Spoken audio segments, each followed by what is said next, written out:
reprueba el SENA. A pesar de invertir $1.500 millones, instalar lámparas ultravioleta, redireccionar el agua residual, la lluvia provocó que el SENA no alcanzara los niveles óptimos de limpieza para la que sería la primer competencia olímpica en él. Entrega de El Mayo. Cada vez se aclaran más detalles de la forma en que Ismael El Mayo Zambada fue trasladado y entregado a Estados Unidos, secuestrado, engañado y hasta enfermo. Él es El Pilo. Milenio accedió al expediente y fotografía de Elpidio Mojarro Ramírez, ex socio de Nemesio Ceguera Cervantes, que ya es testigo protegido de Estados Unidos y podría incriminar al Menchito en el juicio en su contra, como ya hizo en casos de sus tíos maternos, los Quiris.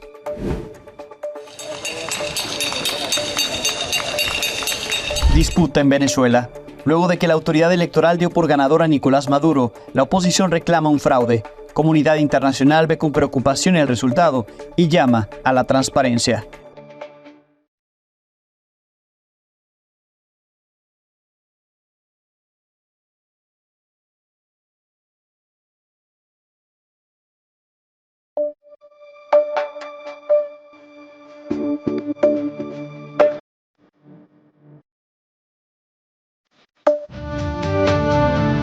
Buenas noches allá en México, buenos días aquí en París, en Francia. En el cuarto día, ya es martes acá, cuarto día de actividades desde que estos juegos, estas competencias fueron inauguradas el viernes pasado. Y en este cuarto día, por tercera ocasión, se reporta que el río Sena no es apto para los nadadores. Hoy se realizaría la prueba de triatlón varonil, pero fue pospuesta para mañana. Iba a iniciar hoy a las 8 de la mañana, es decir, en 2 horas, porque aquí ya son las 6. Pero se pospuso para mañana, para el miércoles, 10:45 de la mañana, porque los niveles del Sena aún no son óptimos. De hecho, no pudo haber prueba antier, tampoco pudo haber prueba ayer. Se iban a hacer algunos nados para que se probara el agua, las condiciones de la misma, pero por la mala condición, por la suciedad, no fue la óptima. ¿Qué ensució al Sena que hace unas semanas veíamos aquí a la alcaldesa hasta nadando? Pues la lluvia del día de la inauguración y del día previo. De hecho, para que el Sena se haya limpiado o haya avanzado este proceso, se invirtieron $1.500 millones. Se hizo todo un proceso para lograrlo. Le presento un reportaje al respecto de cómo es que se empezó a limpiar el Sena, pero hasta el momento no se puede utilizar para las competencias.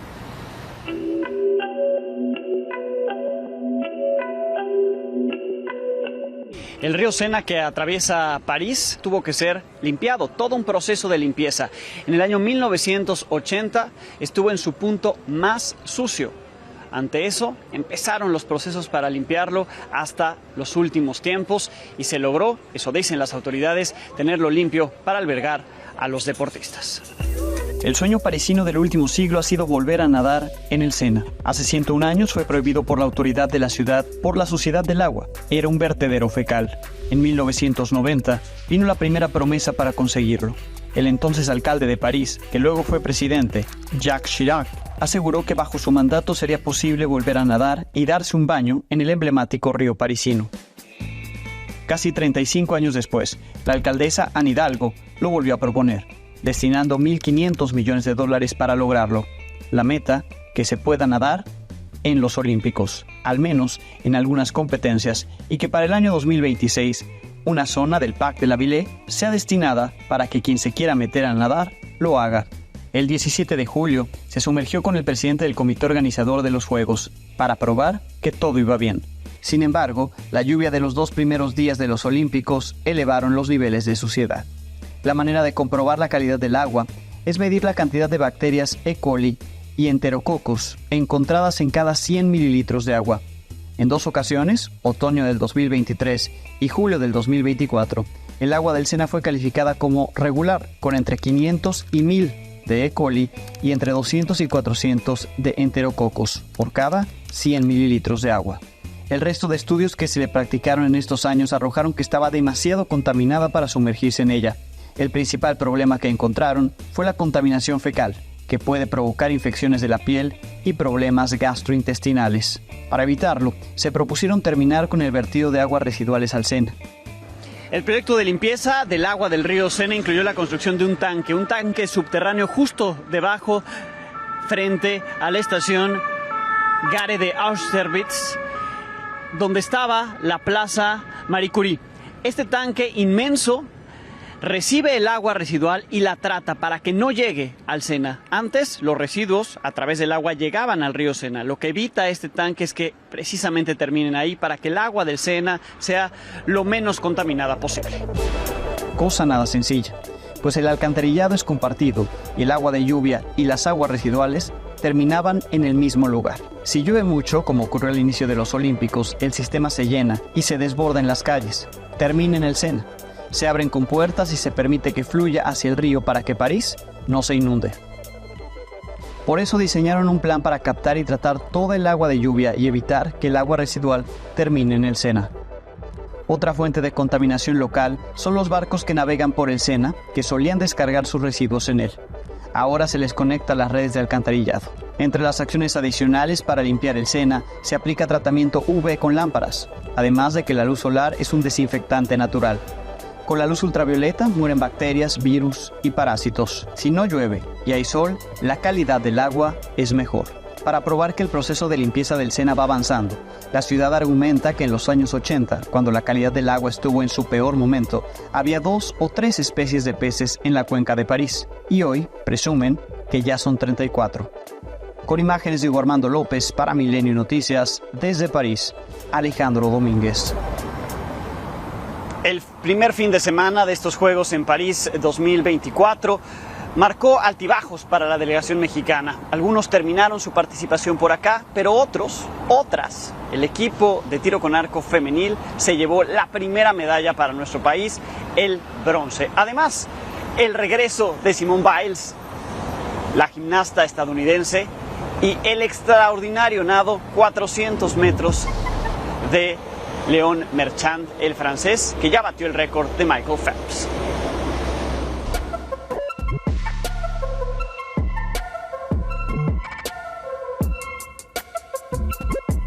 Cayó la primera medalla para la delegación mexicana en Juegos Olímpicos. El equipo femenil de tiro con arco conquistó la presea de bronce tras derrotar de manera contundente a Países Bajos.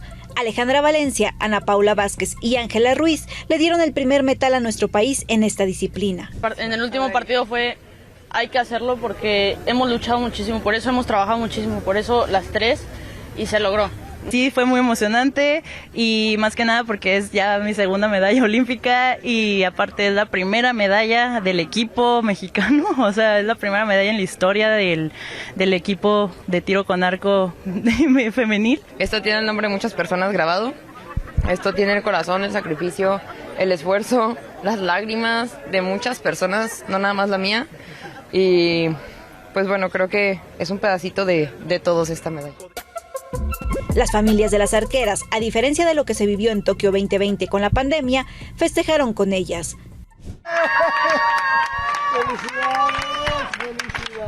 Hijita, mi vida, felicidades, amor. ¿Me escuchaste? Sí. ¿Sí me escuchaste mucho? Sí, te amo, hijita. Pero no todo fue alegría, porque a la gimnasta mexicana Alexa Moreno solo le alcanzó para hacer reserva en las finales de salto de caballo. Alexa sufrió una caída de la viga de equilibrio cuando intentó un mortal atrás. Otra de las mexicanas, Natalia Escalera, participó lesionada en barras asimétricas. En los clavados se escapó una oportunidad importante de medalla luego de que Kevin Berlín y Randall Willars se quedaron con el cuarto lugar en plataforma sincronizada. En la cuarta y quinta ejecución, Kevin falló, primero al entrar al agua y en el siguiente se adelantó en la ejecución. Mientras que Alan Cleland quedó eliminado al caer en los octavos de final de surf ante el francés Joan Didou, pese a que registró una de las mejores clasificaciones de su participación. Alan fue el primer mexicano en representar al país en esta disciplina en Juegos Olímpicos. En el plano internacional, la gimnasta Simone Biles volvió tras retirarse de Tokio 2020 por temas de salud mental. Lo hizo como si nunca se hubiera ido, impresionó al mundo y está lista para darle medalla a Estados Unidos. Llama la atención que el equipo completo de gimnasia ha recurrido a perros de terapia tras lo sucedido la edición pasado con Biles. En el tenis, Novak Djokovic derrotó 6-1 y 6-4 a Rafael Nadal en la segunda ronda de tenis masculino. Nadal clasificó a octavos de final en dobles junto a Carlos Alcaraz. Y el momento emotivo se dio con la esgrimista Olga Karlan, quien ganó el bronce en la prueba individual de sable, la primera medalla para Ucrania en los Juegos Olímpicos de París, que dedicó a su nación. Aseguró, es para el pueblo de Ucrania, para sus defensores, para los atletas que no pudieron venir porque fueron asesinados por Rusia. Y como cayó la primera medalla para México, no faltó la fiesta. Los mexicanos que están por acá se fueron a celebrar a Casa México, en la Plaza de las Naciones, ahí en la casa que está dispuesta para nuestro país, pues hubo fiesta, hubo baile, de todo, y los videos se viralizaron.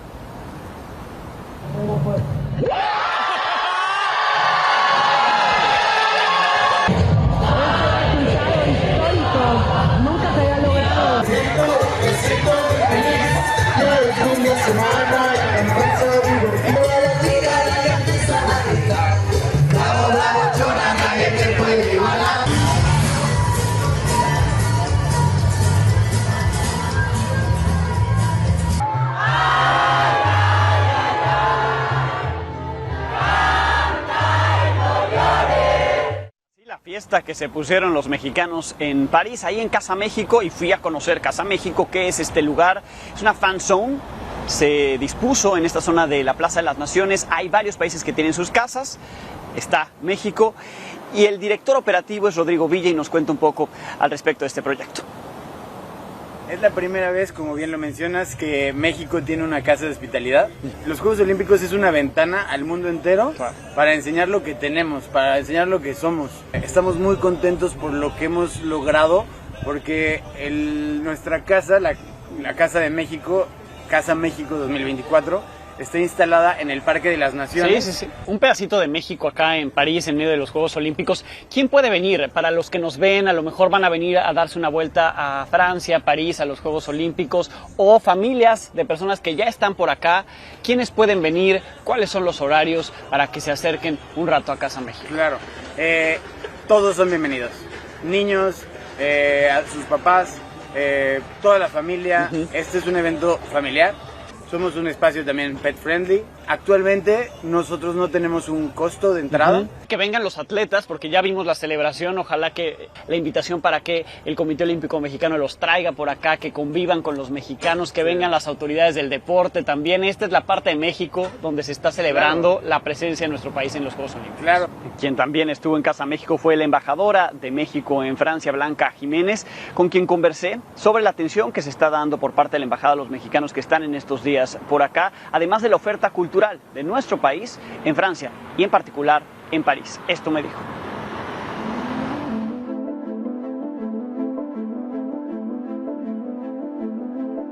Embajadora Blanca Jiménez, muchísimas gracias por recibirnos. Pues muchas gracias por venir a visitarnos. ¿Cómo la embajada se preparó y cómo está atendiendo a los mexicanos en estos días de Juegos Olímpicos, además verano, que vienen muchos turistas? ¿Cómo se prepararon? ¿Cómo tendría que darse la atención en estos días? Bueno, nos hemos preparado de varias formas. En primer lugar, estuvimos estudiando todo lo que había estado pasando en otros eventos, como el evento de fútbol, el evento de Latinoamérica, y con todo eso comenzamos a armar nuestra estrategia. Y una de las cosas que hicimos fue sacar un folleto, que lo pueden ustedes bajar, está en consulmex/Francia, sre.gov.mx. Lo pueden bajar y ahí hay muchos consejos prácticos de qué hacer antes y qué hacer durante, y en caso de que tengan algún problema, cómo contactarnos. Entonces, esa fue una primera parte que hicimos. La segunda parte fue reforzar el personal del consulado, porque de acuerdo con las estimaciones de la Secretaría de Relaciones Exteriores, tendríamos 120,000 mexicanos. 120,000 mexicanos. Por los Juegos Olímpicos. Entonces eso implicó que tuviéramos que poner más personal en el área de consulado para la atención de la gente. En medio de la justa deportiva, México se abre al mundo. Siempre hay eventos que tienen que ver con México acá. Usted va a participar en la inauguración de la Casa México. Es decir, México está abierto al mundo también en esta época, porque no solamente por ser París, por ser Francia, sino porque vienen de muchas partes del mundo, ¿no? Pues sí, no solo esta Casa de México, que es una cosa privada del Comité Olímpico, pero que nos da mucho gusto porque mucha de la comunidad mexicana, de hecho nosotros también estuvimos ayudando con contactos de la comunidad mexicana que podría participar, pero también en el Instituto Cultural de México tenemos una exhibición con todo lo que fue la infografía de las Olimpiadas de 1968 en México, que sigue siendo, y la verdad que mucha gente de otros países la recuerda. Entonces también están invitados a ir, está en Le Marais, es gratis, como todas las exhibiciones que hace la embajada, y el autor es Enrique Rosas. Entonces, ¿qué más oferta cultural tenemos actualmente que ya estaba vigente desde antes de los Juegos Olímpicos y que estará para quienes vengan, mexicanos o no, que puedan acercarse a nuestro país aquí en París? Está la exhibición de mexicas en el Museo de Quai Branly, que se espera que rompa todas las el número de ingresos de cualquier otra exposición que haya habido en el Museo de Quai Branly. Está preciosa, hay más de 500 piezas, es un tamaño enorme y además está presentada de una manera muy bonita, muy didáctica. Está en francés y en español, que también eso me hizo es posicionar también nuestro idioma. Pero también creo que es muy importante reconocer que fue una discusión muy fuerte que tuvo la gente del INA de México con los del museo, de que no se nos llamara aztecas, porque ese es un nombre incorrecto que había dado Humboldt, sino mexicas. Y entonces cuando la gente oye mexicas dice, pues con razón es México y mexicanos, pues sí. Exactamente. Entonces nos posiciona muy bonito y está preciosa la exhibición. Embajadora, muchísimas gracias por su tiempo. No, muchas gracias. Y aquí está, como decía, pues abierta la embajada, el consulado y demás para lo que necesiten en nuestros paisanos que en estos días estén por acá. Sí, y cuídense mucho, que es lo primero, cuídense mucho y si tienen algún problema, aquí estamos. Muchísimas gracias. Gracias. Es la embajadora de México en Francia, Blanca Jiménez.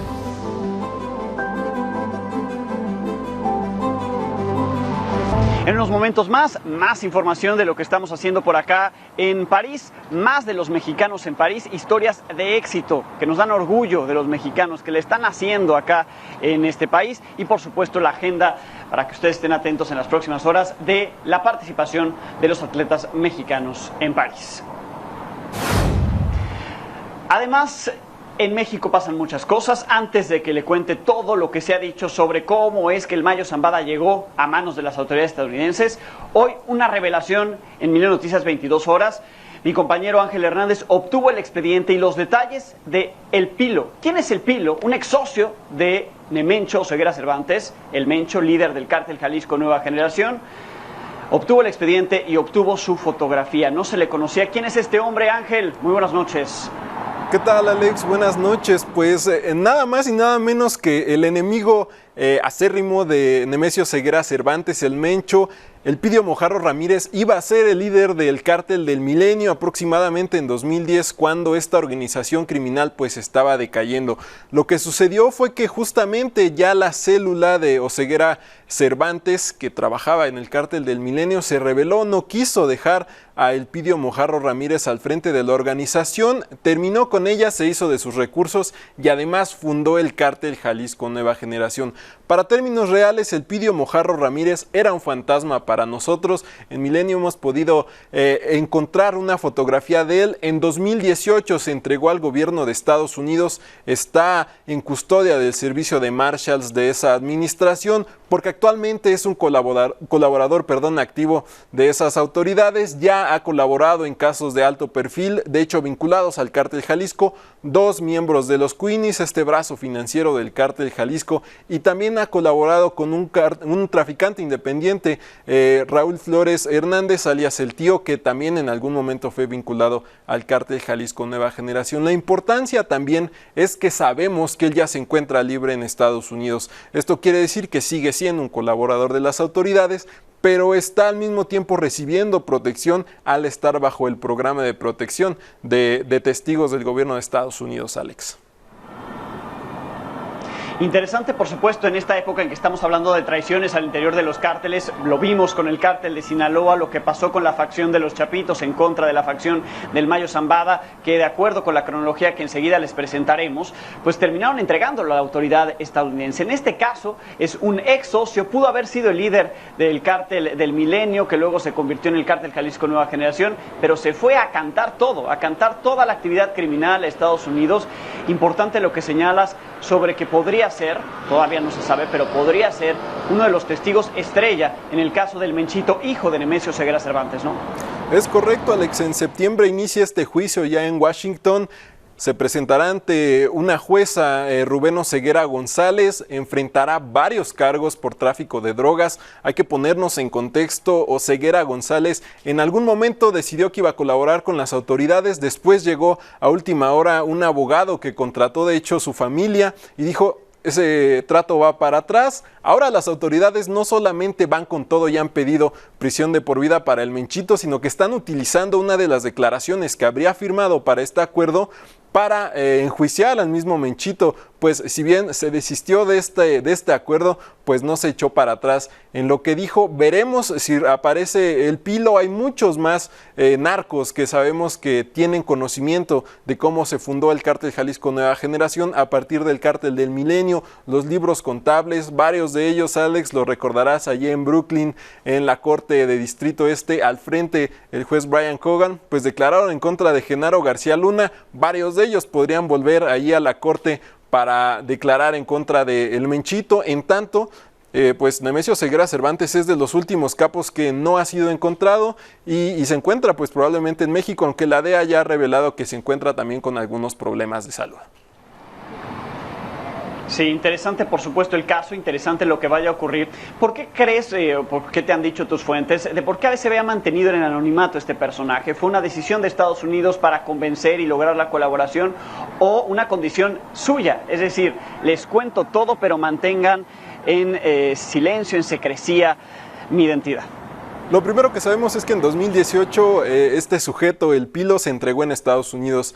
Era su último recurso, pues en México ya no podía traficar drogas, había perdido toda la operación logística del cártel del Milenio y además se enfrentaba a Nemesio Ceguera, un cártel y un narcotraficante sumamente poderoso, así que se entregó a las autoridades de Estados Unidos y no solamente eso, quedó en custodia del Servicio de Marshals de Estados Unidos y como tal, al ser un testigo y tener un proceso en su contra vigente, pues las autoridades lo que hacen es sellar esa información hasta que ya se pueda dar a conocer. Así que Alex, ¿qué te parece si escuchamos la historia del Pilo, cómo lanzó una Ave María para evitar que Nemesio Ceguera Cervantes, el Mencho, terminara con él? Elpidio Mojarro Ramírez acarició la cima del mundo del narco, pero Nemesio Ceguera Cervantes, el Mencho, se puso en medio y le arrebató la gloria.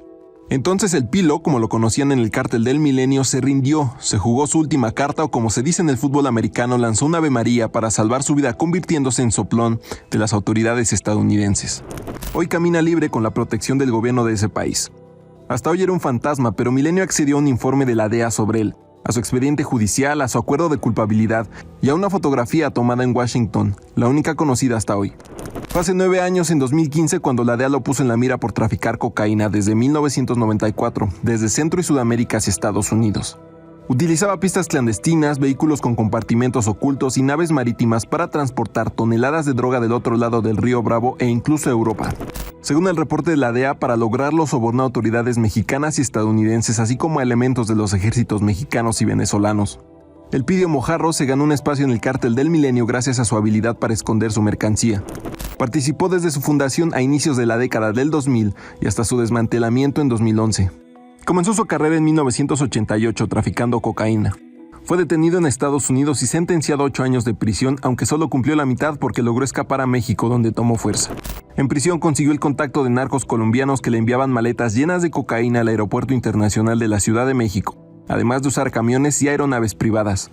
Creció tanto que en 2011 fue uno de los candidatos para liderar el cártel, pero Nemesio Ceguera Cervantes, el Mencho, no estaba de acuerdo y comenzó una rebelión con sus aliados, apodados los Torcidos.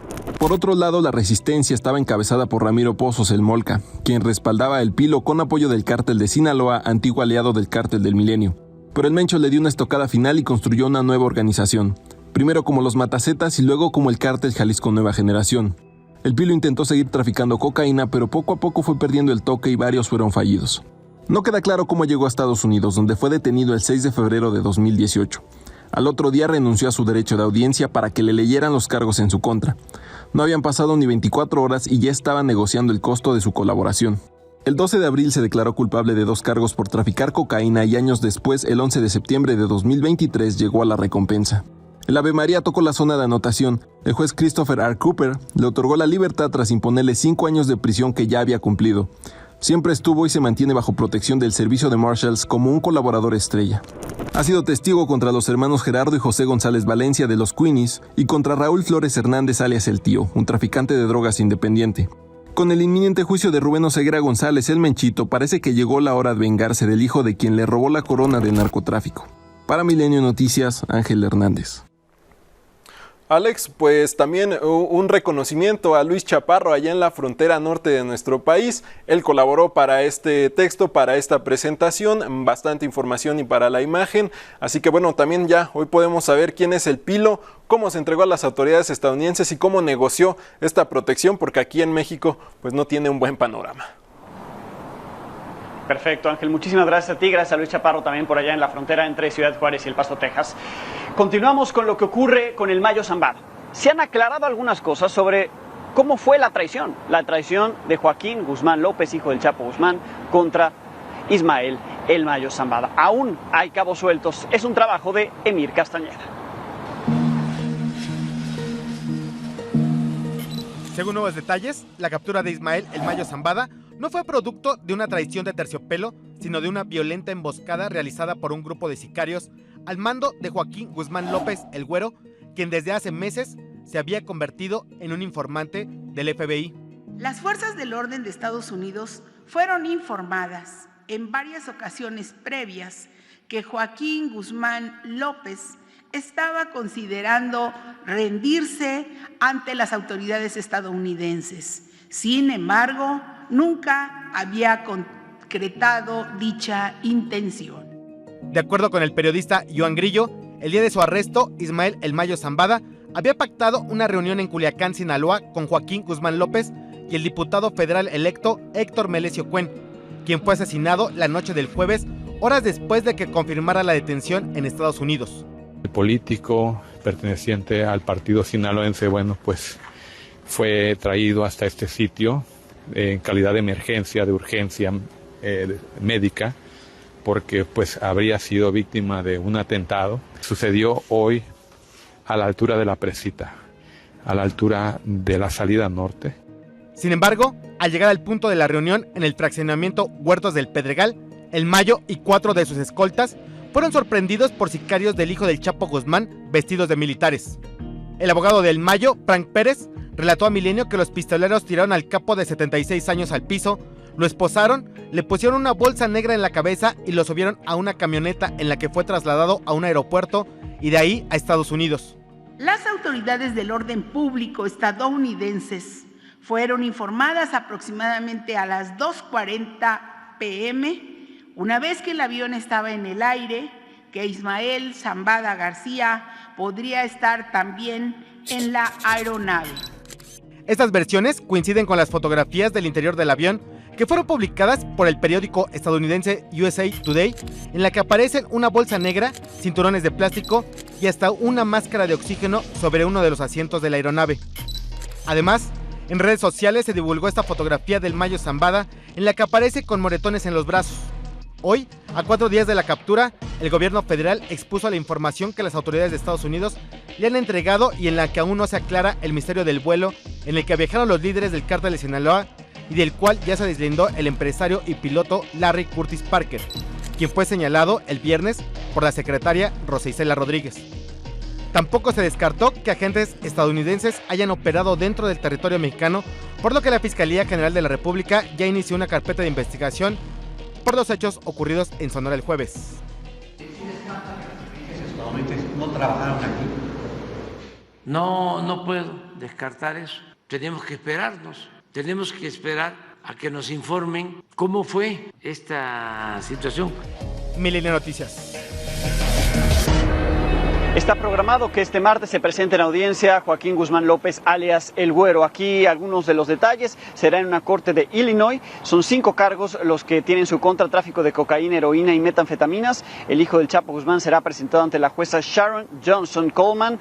Estará en el banquillo de los acusados a las 11:30 de la mañana, tiempo de Chicago. Para prevenir la violencia que se pudiera generar después de que se supo que fue una traición la entrega de El Mayo Zambada, fueron desplegadas más fuerzas federales en Culiacán, 200 elementos de fuerzas especiales del ejército. Con esto suman 400 militares desplegados en tan solo 3 días. Realizarán tareas de disuasión, prevención, patrullaje, reconocimiento e instalarán puestos militares de seguridad, pero no han podido disuadir a los violentos, a los criminales. Hoy se informó que fueron vandalizadas las tumbas del padre y el cuñado del ex líder del cártel de Sinaloa, otro de los socios más del Chapo y el Mayo, Dámaso López Núñez, el licenciado, quien actualmente está en Estados Unidos tras haber cooperado con las autoridades de ese país. De acuerdo con testigos, hombres armados ingresaron a la capilla ubicada en el municipio de El Dorado, realizaron destrozos, exhumaron los restos humanos. Sí, tenían toda una capilla, la familia de Dámaso López. Recordemos que él y su hijo, el Minilic, están en Estados Unidos, están colaborando con las autoridades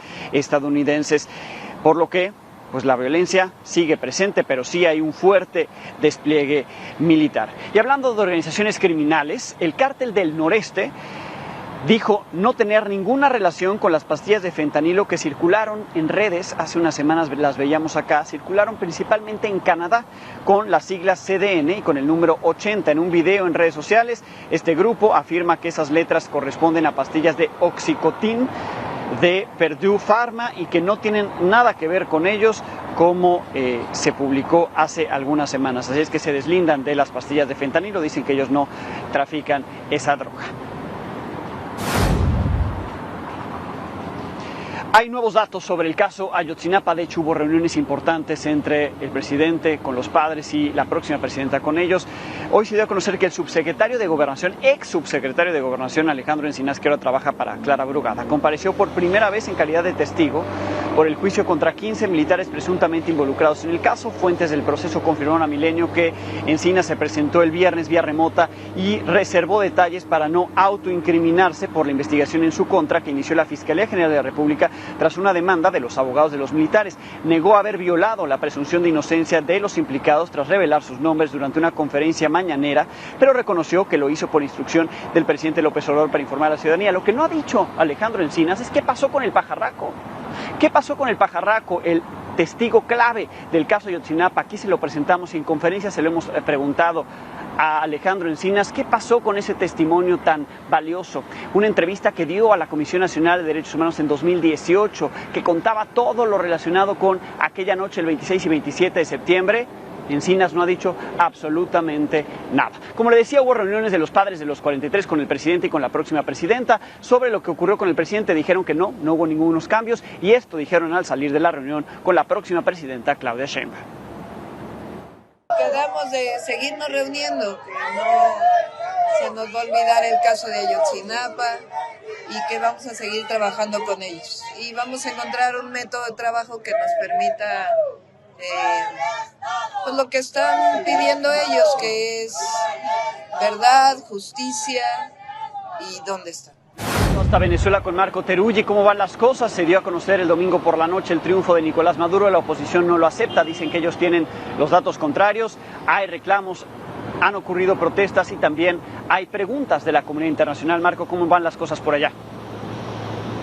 ¿Qué tal? Muy buenas noches desde Caracas. Bueno, terminó un lunes de alto nivel de acontecimientos políticos, porque por un lado Nicolás Maduro fue proclamado por el Consejo Nacional Electoral como ganador de las elecciones, pero junto con eso comenzaron a dar episodios de cacerolazos primeros en varias zonas de Caracas, donde me encuentro, y luego de diferentes protestas.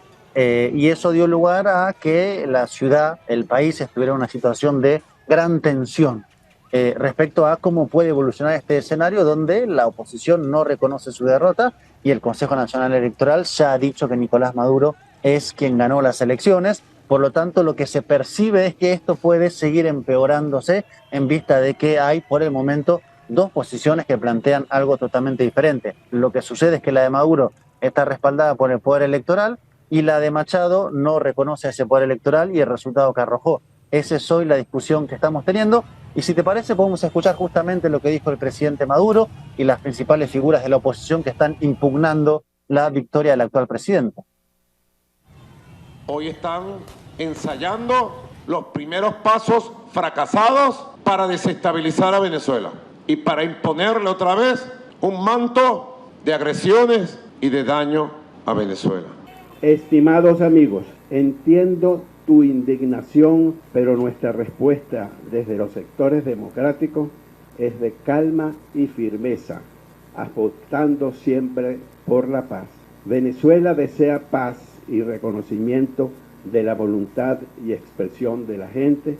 Para que haya guerra tiene que haber enemigos, y en Venezuela no hay enemigos. En Venezuela estamos todos unidos en una misma aspiración y un mismo anhelo. Nos están reportando que a esta hora en las puertas de la Embajada de Argentina hay encapuchados armados. Sería realmente un exabrupto violar el Acuerdo de Caracas a esta altura. Bien, Marco, pues así lo que se está reportando, además decir quiénes ya han respaldado esta información, el triunfo de Nicolás Maduro, Rusia, China, Irán, además de Cuba, Nicaragua y Bolivia, y otros países que han pedido transparencia, mientras que México y Brasil, Colombia, Canadá, todos se mantienen atentos, dicen, a tener mayor transparencia o un resultado final. Allá, digamos, Venezuela se está tomando también con cautela los pronunciamientos referentes a otros países, ¿correcto? Se mira con mucho detenimiento lo que están diciendo los diferentes países. Yo diría que en general hay tres posiciones. Una posición de quien pone en duda el resultado. Pienso en la declaración del gobierno de Estados Unidos a través del portavoz John Kirby, que dijo que le costaba creer los resultados. Quienes tienen una posición de espera, como el presidente de México, Andrés Manuel López Obrador, y un conjunto grande de gobiernos que dicen es importante ver el detalle pormenorizado de los resultados electorales para que se disipen las dudas. Así está desde el gobierno de Brasil hasta el secretario general de Naciones Unidas, que de conjunto están planteando eso, y la pregunta en Venezuela es cuándo llegará el momento en el cual esas actas se hagan públicas. El gobierno explicó que hubo un hackeo al sistema electoral, así que por el momento no hay ningún tipo de información acerca de cuándo estarían todos los datos, y esto alimenta evidentemente la posición o la situación de crisis, mejor dicho. Bien, Marco, estamos en contacto toda la semana. Muchísimas gracias por allá. ¿Cómo no? Pausa. Volvemos. Seguimos encontrando mexicanos en París. Esta es la historia de Lisette García.